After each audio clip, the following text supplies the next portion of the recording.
and welcome to this episode of ArtsAbly in Conversation. My name is Diane Collin. I am a white woman with short brown hair, blue eyes, and glasses, and today I wear a black and white striped top.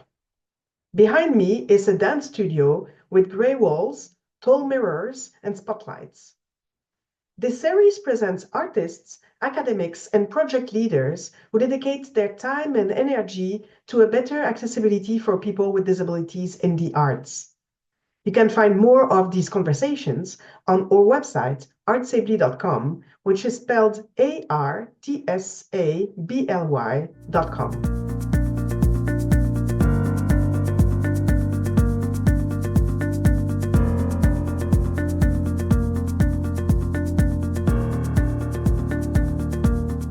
Today, ArtsAbly is in conversation with Heather White Luckow, aka Heather Feather, a children's performer and educator and a musicologist based in Montreal in Canada.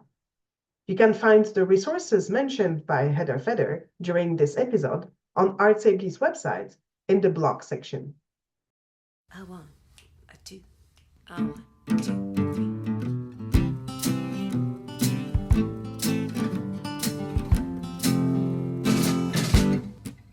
I have a happiness bucket inside me, and you have one as well. When the buckets are full, we're really happy, but when they are empty, we don't feel so swell. When we are down, we can do things that feel good, like ride a bike or joke with a friend. We each have the power to choose to do happy things, to fill our buckets, to feel better again. Fill up your bucket, fill up your bucket. There's a bucket for you, a bucket for me, for all of your friends and your whole family.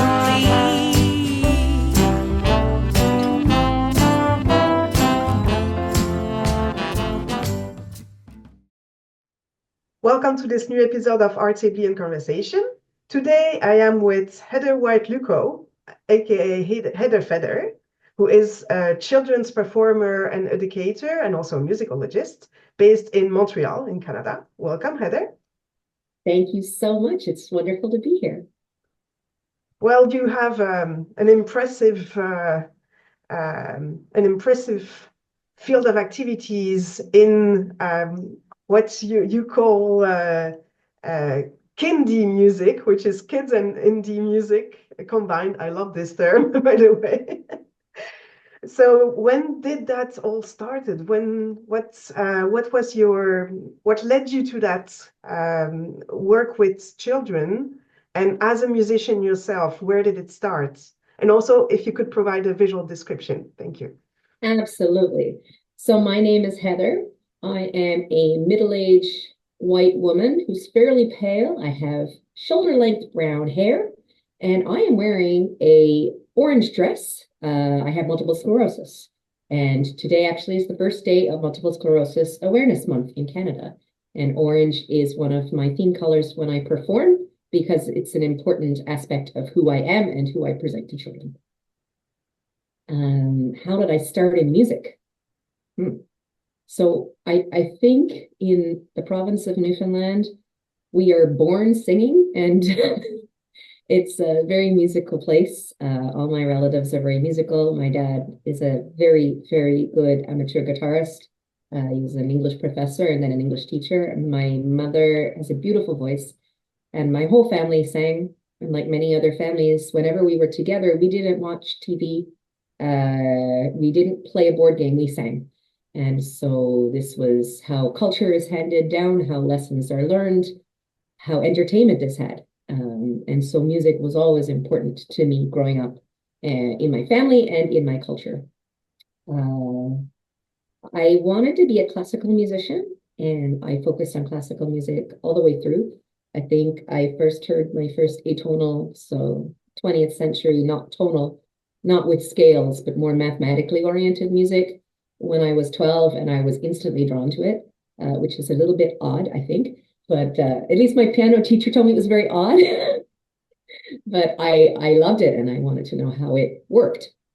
So I started to play the French horn, kind of as a joke because I was bored playing the clarinet, and my band director they said, "Well, why don't you take this from the supply closet over the summer, and I'll give you a record so you know how it sounds, like a 33, and a book to learn the notes." So I taught myself to play over the summer, and that became my primary instrument along with singing. So I started my undergraduate and started writing music then. My interest was film music. I wanted to compose for film and for now the equivalent of writing for prompts for Netflix. I got a scholarship to go to Bowling Green State University in Ohio. So I continued on there as a composer and then a music theorist. So in French, we say it's musicologie, like it's kind of the same field, but I'm a little bit more on the numbers side in theory. And I came back to Canada to live in Montreal to do my PhD in that field. So up until then, I had always performed professionally or semi-professionally on the side, either on my car, on my horn, or singing, and taught everywhere I was. So teaching is also runs in the family. And then I was diagnosed with multiple sclerosis, and everything changed. And it was as I was finishing the PhD. So I took a few years off to figure out what I was going to do next. I started family with my husband, and I just loved being a mother. And I had worked with children a lot when I was younger, and I went back to working with children. I was asked, could you do a class at our school for the preschoolers? And that's how I started. I hadn't worked with children for about 20 years. And it was really, really rewarding. And then I decided this keeps me feeling healthy. I feel happy. I don't feel stressed. This is a really great way to spend my time. I'm enjoying this. And I find it rewarding. And the children and the families liked it too. So that's how I started on that path in maybe 2012, 2013. And then, yeah, started doing it full time in 2017. So that's how I found children's music. It was a big career shift, but in a way, a return to my roots because it's making music within families, which is what I did growing up. So what made you record your first songs for children? That's another good question. So I always write for the children that I have because children are always exploring and growing. And, from an educational perspective and from, psychology of the whole child, you have all these different ways in which children grow as they develop. And I wanted to make sure that to each program that I went to see, because I started visiting preschools and schools, that I was addressing the children's needs. So specific songs were written at the request of the schools. Like one school asked me to write a song about what's known in Quebec as the construction holiday, when all the trucks stopped working for 2 weeks. And so I could teach them what that was. Or another one wanted to teach about migration, the fall migration of Canadian wildlife and where they go. So that was a really packed song. So all of these were a little sketchbook. And when 2020 happened and the world stayed home, all of a sudden I wasn't going out anymore to work with children. And I thought I should record some of these. So I started then refining my work and which ones I thought would be most beneficial to a wide variety of children and not just just some specific classes. And that's how that started. It was a side project. So what's funny is that you have a classical training, but all these songs, they have jazz, they have rock, they have guitar, they have bounce arounds that change style. And well, all these collaborators you met to create these songs, how did you meet them and what was the collaboration like? That was really exciting. I had an idea of what I wanted each song to sound like. Part of being a music theorist and a composition teacher is knowing how to write colors of instruments and in different styles to make it sound like it's in a style. And I knew I did want jazz musicians because I wanted everything to be united through jazz and swing. And I started looking for jazz musicians in Montreal. And I started with my friend Stratsimir Dimitrov, who is one of the co-owners of Alchemist Studios in Montreal North. And he said, well, I have some fellows that I usually play with. Let's start with Jim Doxas. He's a fabulous jazz drummer, and he's high in demand, like internationally, and especially between the Montreal to New York corridor. And then Jim said, well, I've got this, my best friend, Adrian Vedetti, plays bass, so let's take him along.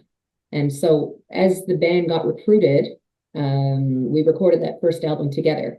And it was a wonderful experience. Going on to the second album, people had changed what they were doing.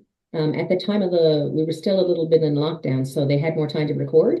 And now everybody's everywhere. So the only person who was able to return was the pianist. But we also then recruited still people from within the jazz community.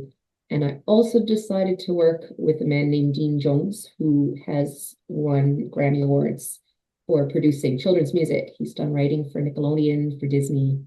I think he's done Sesame Street. And I thought, I want to bring this second album to somebody who knows the commercial market. Because I know what I like, but would other people like it too? Because there is that commercial aspect. You want your music heard, but it needs to be accessible. And we also do want people to stream it and try to be interested in listening to it. So working with Dean was really, really fun. So I went to about an hour and a half north of New York City in September and took, again, like my teaching sketchbook. So I had 15, 20 songs and I opened it up and I said, oh, this is what I have. Let's pick up the 10 and make an album out of it. And he said, this is going to be a lot of fun. So we jammed and then we picked 8 to start with. And then the rest was done between Montreal and New York. And he also has a circle of musicians, professional session musicians, primarily that play in New York City.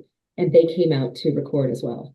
So it was neat. It was 2 studios, 2 countries, and the tracks were being emailed back and forth. It was super fun. So there is also a strong education component in these songs. And when you teach children these songs, how do you work with them? What's the process of explaining what immigration is, or what fruits are, or what a dinosaur is? All that. That's fun. So children are like sponges and they love to learn. So they're the songs that are very much the learning about the natural world, learning about science. And when children have music to attach facts onto, it sinks in a lot better. And music is used in collaboration with other things when we teach in all subjects. There's going to be your math teacher in school. My son's math teacher in grade 5 brought in a lot of music about math to help them remember how to do like order operations or something, you know? So I just did the same thing. Very, very fun. And then there's different types of music that I write to make sure that it's not just cognitive, like for instance, gross and fine motor. I work with a lot of children that might have cerebral palsy. They might have other differences or some challenges. And then you have your children with no challenges, but they are all trying to achieve milestones.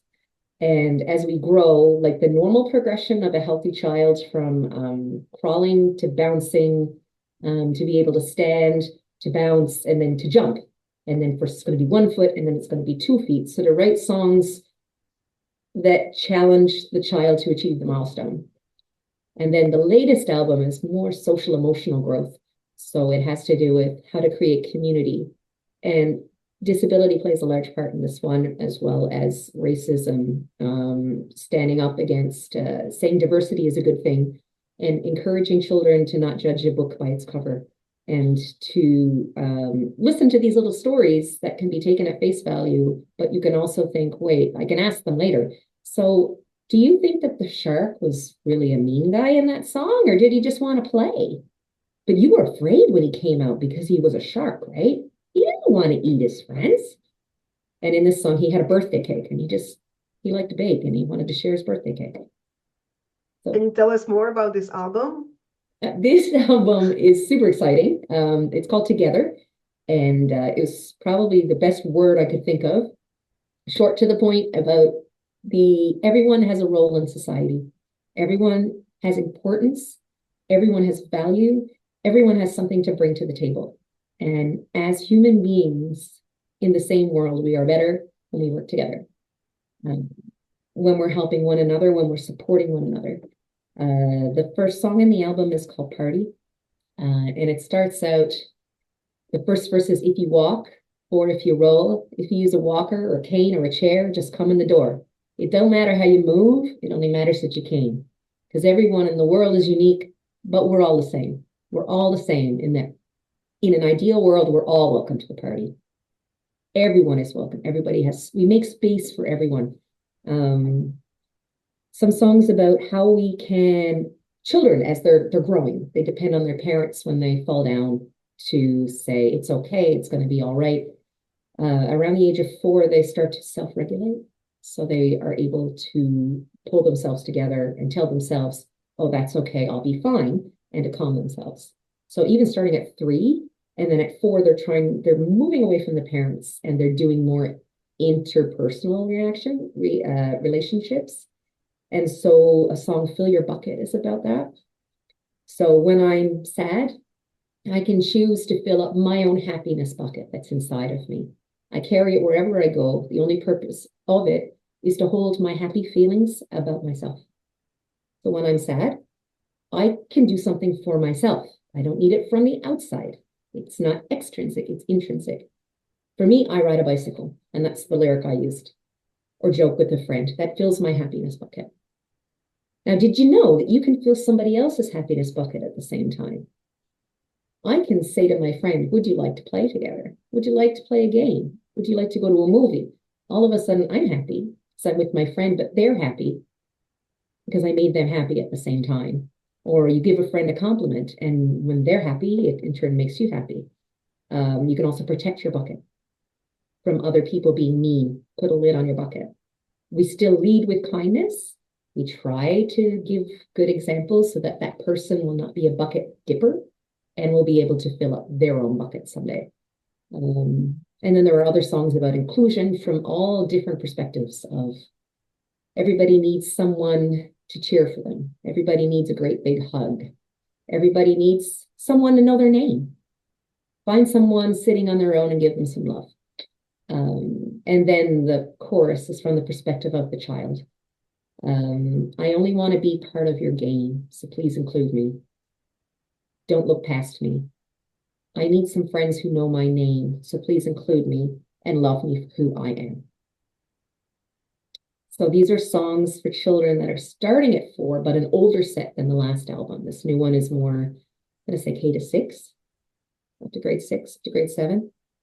And yeah, trying to make the world a more kind, mutually supportive place where we cheer on our friends because they're our friends. This one song, you know, if we are in a race and you win, I don't need to be sad.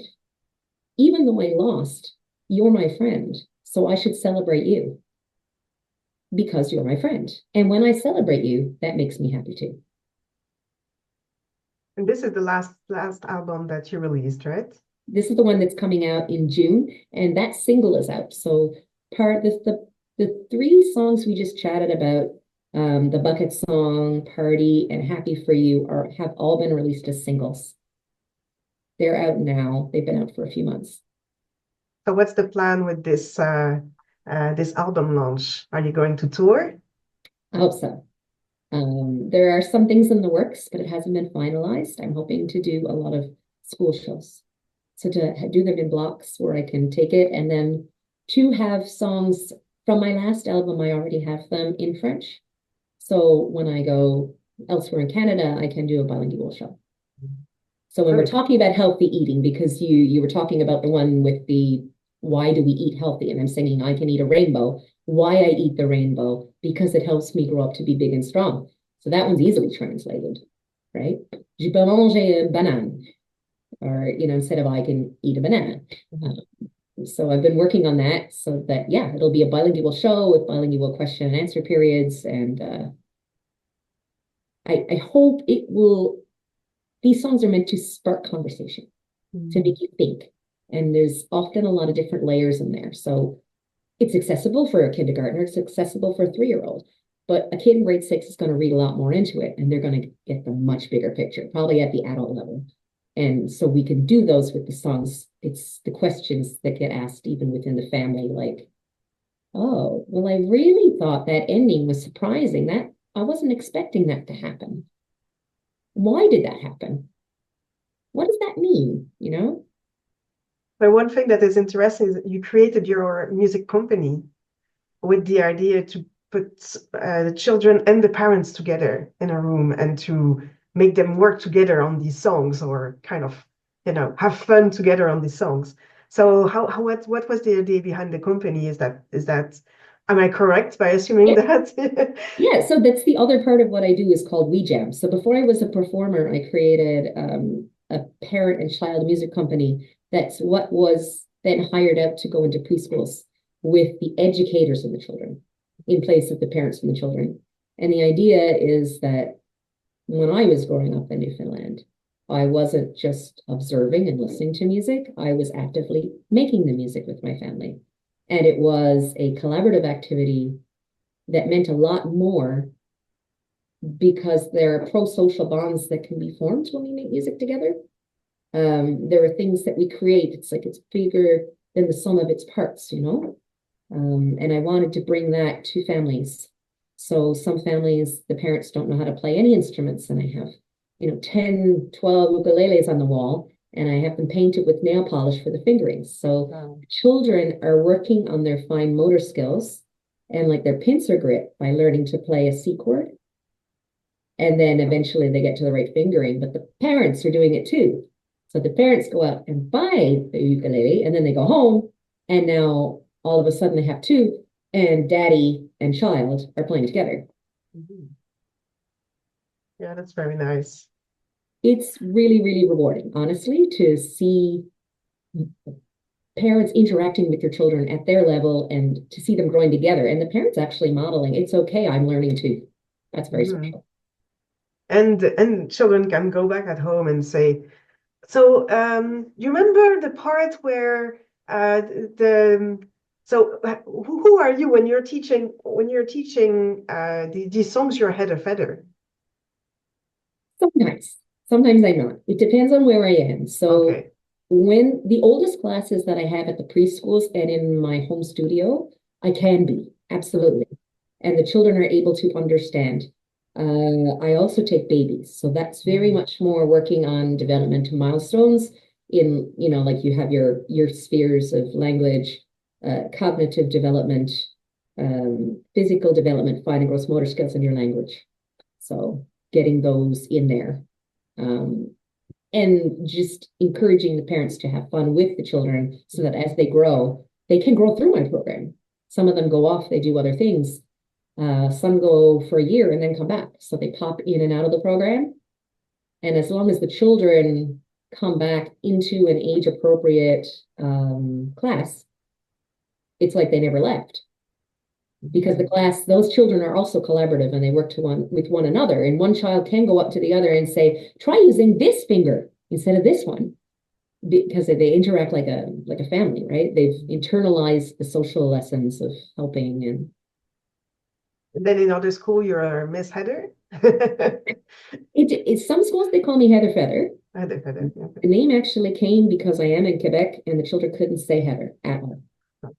So I got Eder, which was okay, but it's not a common name in Montreal. It's an English name. Mm-hmm. So they knew, though, what a feather is. So children, English or French, knew the word feather. I guess they use them in arts and crafts. So in the preschool, they started calling me Miss Feather or Miss Feather. So I thought, oh, I should call myself that because they can say that. So that's where Heather Feather came from. So some call me Miss Heather, some will say Heather Feather. Whatever they call me is fine with me. As long as we're learning and having fun. But I'm thinking of these conversations at home where the child comes back and says, well, I don't understand exactly what I mean. I sung a song about accessibility and diversity and inclusion, but I don't understand really what it is. And then it's up to the parents to have this conversation with them. But it's a fantastic starter to have these conversations. Also, the parents sometimes don't have that, never had that conversation before, whatever it is, about immigration or about human rights, but that explained to children through songs. And I have a question that is kind of related to that. And it's about the role of accessibility and accessibility in culture in general, or in disability culture, as we can sometimes call it in disability studies. What is it for you to be in a world where you promote accessibility in the arts? I only stepped into that part of the role in the last maybe 2 or 3 years. 3 years. Before that, I just didn't bring up that I had multiple sclerosis. And on the days that I wasn't feeling well, I didn't go into work. So nobody really saw it, and nobody sees chronic fatigue. If I have a problem with my hand and I can't finger pick, I could always bring the ukulele and no one would know that my fingers weren't working, right? So if I don't tell you, you won't know because I have my own coping mechanisms. So stepping into that has been empowering, and I really enjoy it. I like the idea that being more open about it now, and now moving to the other end of actually promoting these rights, it gives others the courage to ask for what they need, to not be afraid to disclose themselves, to see themselves in you, and to say, wow, okay, you figured out how you can still work in this career. Can we brainstorm? How do I do it? It's really, really rewarding. I feel the same way as I do working with the children. It's a privilege and an honor when somebody takes you into their confidence in that way. And as for me being the one that's just sending it out there, I find it's easy with children because they're understanding, they want to understand, and they want to ask questions. And there's nothing wrong with letting them ask early. So now when I have a bad day, I can remember times in the past couple of years I've taken my walker because I was so dizzy, I needed it. A cane wasn't enough. So I came in with my four-wheeled walker with the seat so I could take a break to sit, and I had my breaks. And the children said, "What is that, Heather Feather?" One of the Jewish schools I teach at, "My Bubba's got one. Why do you have one? You don't have white hair." So it was a great discussion. And I explained why I use one, how it's a positive thing, how it helps me to do what I want to do. Just like you wear glasses and it helps you to see further, right? Well, I can use this and I can go places that I wouldn't be able to go to, and I can go further. So, what is adaptive equipment? Why do we use it? What's a hearing aid? Why would you use that? Does this make you any less capable? Well, no. And you're always going to find a child in each class that has some kind of difference. And the children have already accepted this one child. So now it's me, and I have a difference, and these couple of children have a difference, and it just becomes a wonderful thing. Funny, because I'm also a voice teacher and I use a wheelchair. And I teach older kids. I teach 9+. Okay. And until not 18, but not far. And it was always, interesting to see how students react to being in a room with someone in a wheelchair, and not really asking questions, because my parents told me it's not really polite, right? But at a certain point was like, can I ask a question? Finally, go for it. Ask any question. Which is the mark of a true teacher. You want the questions asked. Good for you. Yes. With children, as you say, I also did ECM, and so early childhood music, and that's no problem. I always had someone on my knees and someone like, can I push you, or can I run after you? Never had an issue with these children this age, like 4 to maybe 6. Absolutely.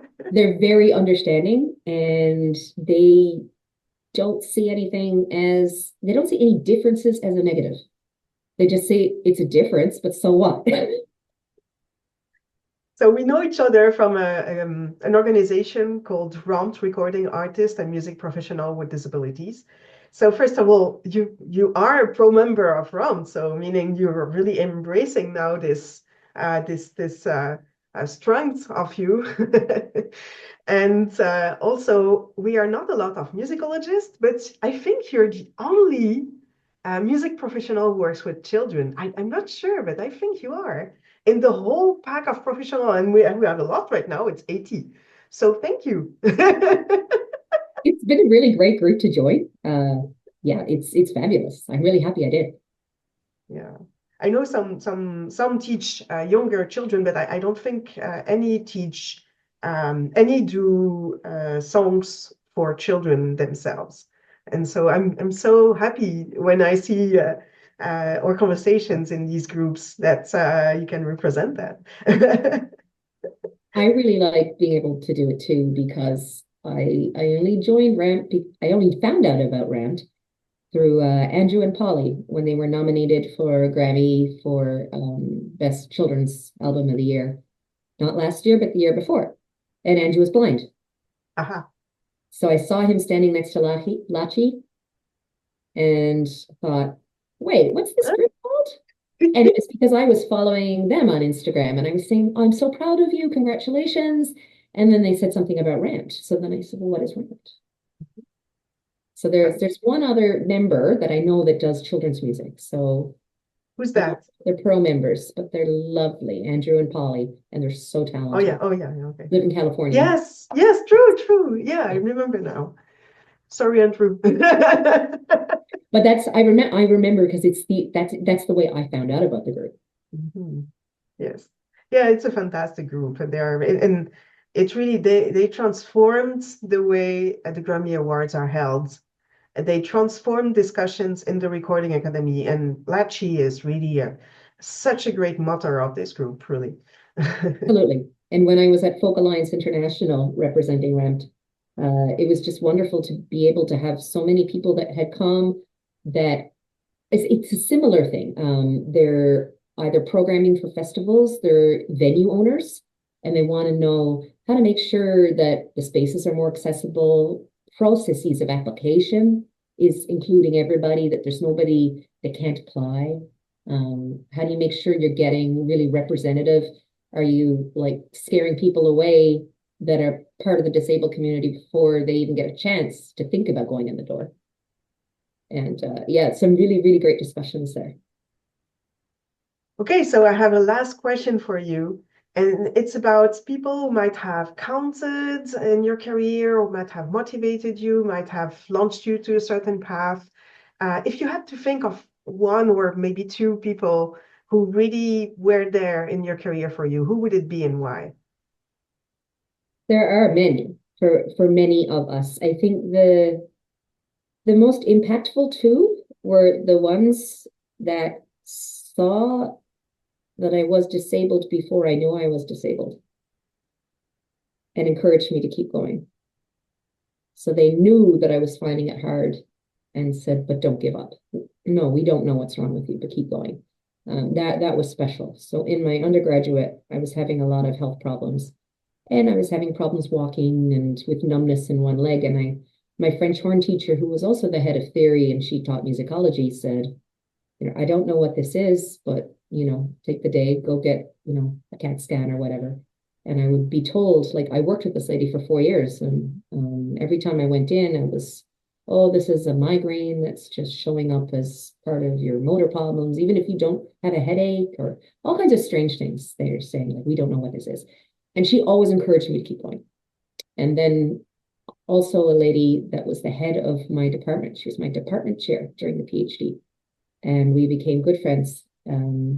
Firstly, because I answered her call for a library assistant to go get her books to the library, because at the point, she couldn't get her motorized wheelchair into the library. There were renovations going on.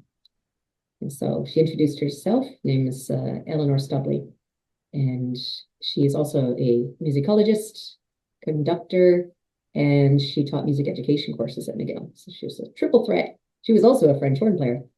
And she had been in a chair for a very long time. She had a rather progressive form of multiple sclerosis. Funny.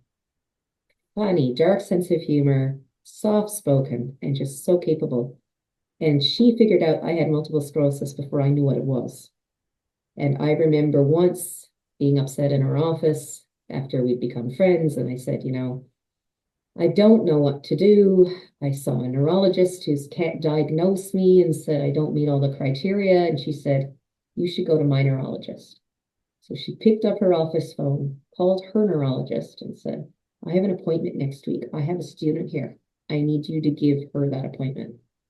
And she passed over the phone because it's hard to get a specialist, right, in the Canadian healthcare system. And so I went to see this specialist, her doctor, who diagnosed me right away. And within a month, I was on some kind of disease modification therapy.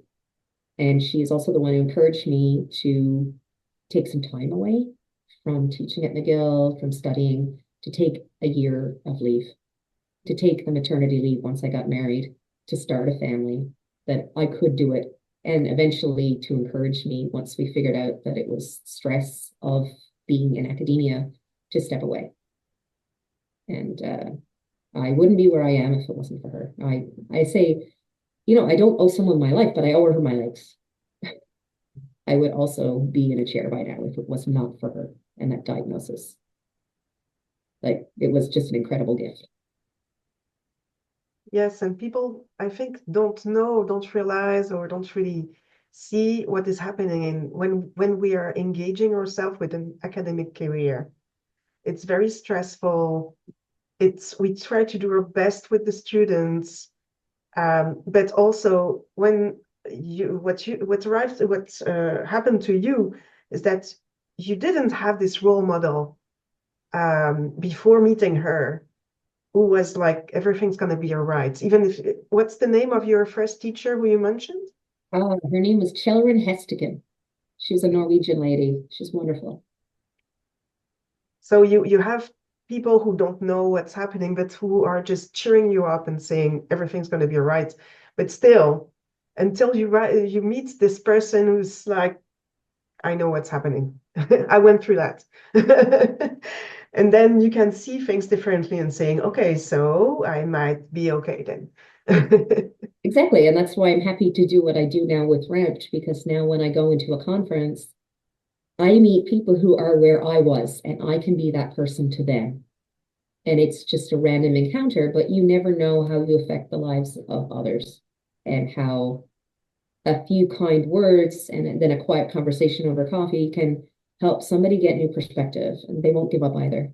They'll find a way to work around, because when you're disabled, as you know, we have so many compensatory mechanisms, so many backup plans, because we want to get where we're going, or we just want to get that job done that day, Well, thank you so much for sharing these stories with us and your testimonies and your songs. And we're gonna share that with our listeners. We're gonna publish all important dates and links on our website so that everybody can have a look at your work. Thank you so much. Well, have a fantastic day and maybe see you soon in the community. You too. Hope to see you. Yeah, bye.